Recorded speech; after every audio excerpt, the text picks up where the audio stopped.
L'État français, les régions et les établissements d'enseignement supérieur s'efforcent de diffuser une culture entrepreneuriale et de favoriser l'engagement entrepreneurial des étudiants, notamment avec le dispositif Pépite. La finalité est de renforcer l'insertion professionnelle et d'accroître le nombre de créations d'entreprises par les diplômés.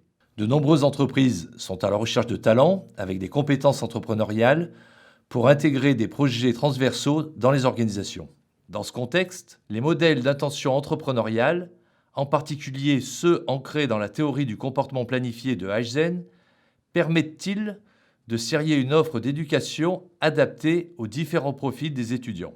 Le modèle d'intention entrepreneuriale issu de la théorie du comportement planifié de Heizen cherche à expliquer l'intention qui précède l'engagement entrepreneurial par 3 déterminants: l'attrait, la capacité à agir en entrepreneuriat et la norme sociale. La norme sociale reflète l'influence de l'environnement humain sur la décision de la personne.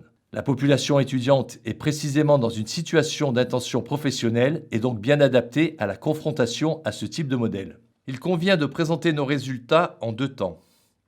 Tout d'abord, globalement, il s'avère que l'intention d'entreprendre à long terme des étudiants dépend d'abord de l'attitude, c'est-à-dire de l'attrait de l'entrepreneuriat et dans une moindre mesure du contrôle perçu, autrement dit, de la capacité à entreprendre.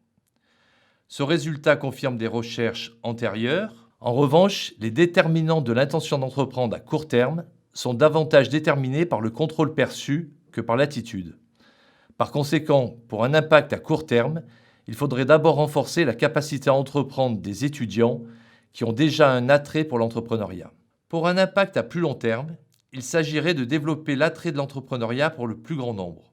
La norme sociale, c'est-à-dire le poids de l'entourage sur la décision d'entreprendre, n'a pas d'influence dans le modèle, même si l'on constate une surreprésentation de personnes proches qui sont entrepreneurs avec une image de réussite auprès des étudiants qui ont le plus l'intention d'entreprendre.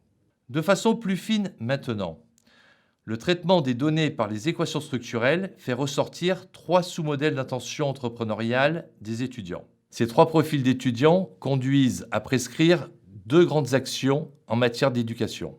Premièrement, pour les étudiants aux 2 profils les plus éloignés de l'intention d'entreprendre, il conviendra de renforcer l'attractivité qui est faible et qui a une forte influence sur l'intention d'entreprendre. Ce renforcement de l'attractivité peut venir de la mise en lien avec des étudiants, avec des jeunes entrepreneurs, notamment dans le cadre de témoignages sur les parcours. Une autre action pédagogique consiste à mettre davantage l'étudiant en situation de faire pour apprendre, le fameux learning by doing. Deuxièmement, pour les étudiants au profil à l'intention d'entreprendre la plus élevée, 24% à court terme, 70% à plus long terme, l'accent doit être mis sur la capacité à entreprendre, sur les compétences nécessaires. Il faut donc permettre à l'étudiant de s'engager dans un comportement entrepreneurial, la création d'un statut national étudiant-entrepreneur, avec des équivalences de crédits pédagogiques liées à l'engagement dans le projet, va dans ce sens. Cette recherche souligne tout l'intérêt de la théorie du comportement planifié de Heizen, avec sa déclinaison dans le domaine de l'entrepreneuriat.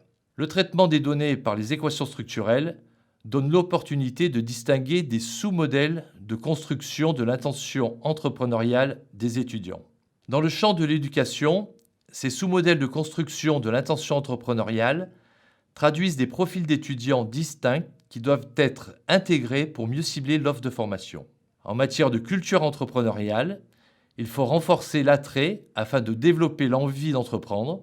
En matière d'engagement entrepreneurial, il faut renforcer les compétences par l'accompagnement des projets réels.